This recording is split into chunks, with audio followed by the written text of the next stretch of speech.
Islam, the members of the Bush administration used to be outraged at that suggestion, say that will not happen. People understand the difference between Islam and those who harm our national security interests that we are responding to. Now, a comment like this, however, betrays this type of logic, that we are at a war with this large ideological enemy that we can label whichever you want to call it, political Islam, and we've used various phrases to get at this basically same thing. Shariah, fundamentalists, all of them are elusive ideas or elusive terms, and I'll elaborate about this in a second, and then there is definitely sociologically and legally a unmistakable trend that when people think that they are at war with something, whether it's a people, an idea, a perceived threat, that the processes of war and the sort of the pumping of the testosterone for war making is to simplify and demonize your perceived enemy. And in that context, then perhaps the rise in Islamophobic discourses is intimately connected to the fact that we are in a constant, ongoing military engagement in Iraq and Afghanistan and other places, and the numerous anxieties and grievances and trauma that results from these engagements. Of course, you get a sense of that. For instance, I was involved in a project that one element of that project was to study the effect of the expression used by American soldiers in Iraq quite often, Hajji. We call all Iraqis Hajji. And to what extent it actually ends up being an alienating factor. And one of the things that are just very striking to me is how one of officers said, listen, these soldiers are already traumatized as it is by a war in a foreign land for reasons they don't understand. If Hajji is the psychological, emotional trop they need, then be it. And that it never got changed, and that research never went anywhere. Having said all of this, though, I don't think ultimately, in terms of the processes of constructions and definitions of Sharia, the current anti-Sharia, whether legislation or anti-Sharia discourses or the best-selling books on anti-Sharia or native informants like Wafa Sultan and company that basically engage in self-flagellation as Muslims, any of that actually will have a direct or enduring impact upon what is seen as Sharia itself. And if anything, what worries me the most about these anti-Sharia discourses is that as you see the other attack what you hold dear, you become irrationality is infectious, and that you become irrationally attached to the same label that others condemn. And we saw this in the rise of Muslim fundamentalist groups in the 70s, that the more secular regimes in the Muslim world seemed insistent on marginalizing the Islamic tradition, the more the Islamic tradition was reasserted and reaffirmed, but in largely symbolic and irrational mechanisms. All right, now, is it possible to construct a historically and theoretically coherent discourse about Sharia or on Sharia in the contemporary age? And here I'm talking as someone whose audience is not just non-Muslims in the United States or Muslims in the United States, but whose audience is quite frequently Muslims in the Muslim world as well. I can't resist the need to go back to some of the very basics, some of the very preliminaries. The common question, what is Sharia? Well, some of you might have heard that Sharia linguistically is, in various permutations, the source of goodness, the source of what is good.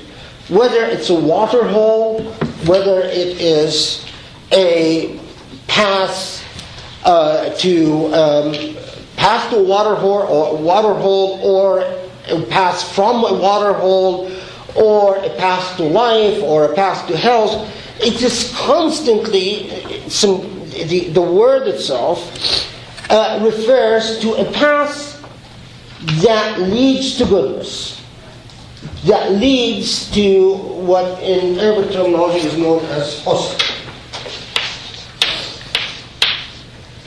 And that goodness is also a state of well-being. So if you go to the water hole and you refrain from drinking from the water hole and you die, you have not engaged, we don't say that you've actually been in the Sharia. The subtle terminology would say that you've maybe attempted to reach the Sharia, but you didn't. And we use this with animals as well. When animals they go out to pasture and so on. So, not just goodness, but well-being. Now, Sharia, however, is not just used in that context, but it's also used to refer to a variety of ways. So, for instance, when we say the law of Jews, we say Shariah Yahud, or the ways of Jews. Now, Shariah Yahud by itself can refer to the morality of Jews, can refer to the customs of Jews, or can refer to the laws of Jews. In the term itself, that's very broad and indistinct. When we say the methodology of Greek philosophers, those who work with Arabic text will often find the expression Shar' al-Falasifa.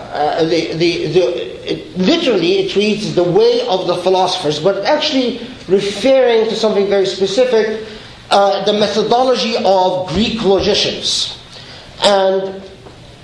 And then in Islamic legal usage, we say Shar' man qablana, or the ways of those before us.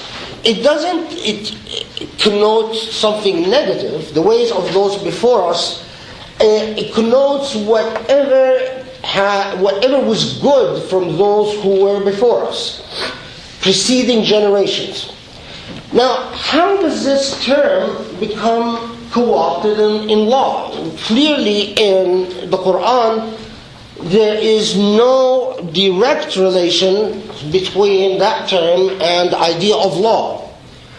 And the Quran itself, contrary to popular belief, plays a very limited role in the development and construction of Islamic law, or what we call Islamic law today. Well, as an idea of goodness, we add, for this good to be transcendent and to be supernatural in a sense, to be transcendent and lasting, we then add Shariah Allah. Now here, it refers to the goodness or the well-being that comes by the way of God. Or Shariatullah, both. That transcendent path of goodness, which ultimately has an evaluative function, evaluative in the sense that, also a normative function, because as you engage it at one level or another, is supposed to lead to a state of well-being. Now, engaging this construct, where is Shari'ullah or where is Shari'atullah?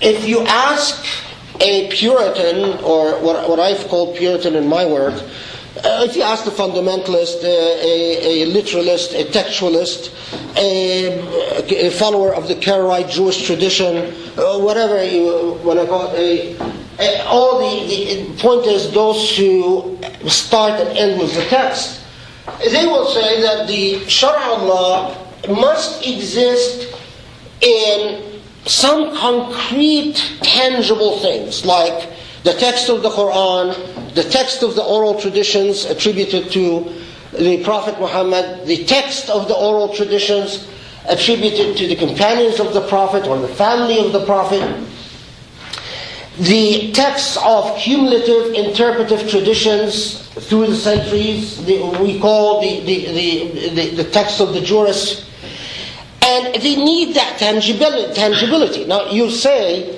well, does the path of God, the Shari'ullah, only reside in this text?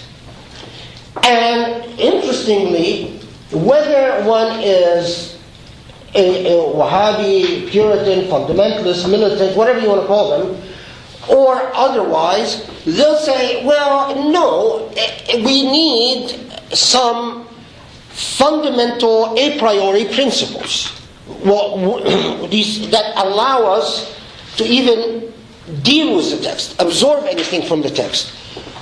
So where do these a priori principles come from? And they'll say they come from either the state of nature, the law of God in creation, or from intuitive comprehension.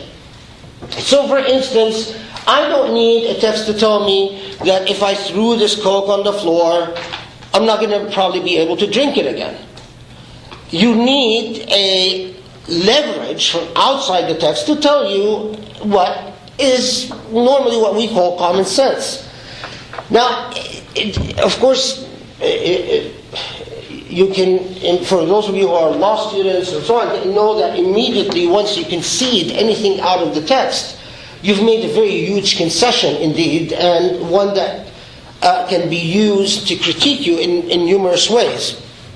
All right.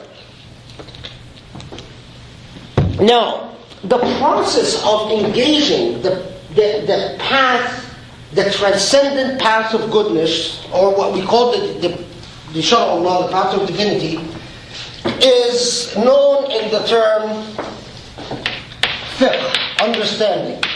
Now, I've noticed in some of the anti-Sharia legislation, people think that they're being really smart,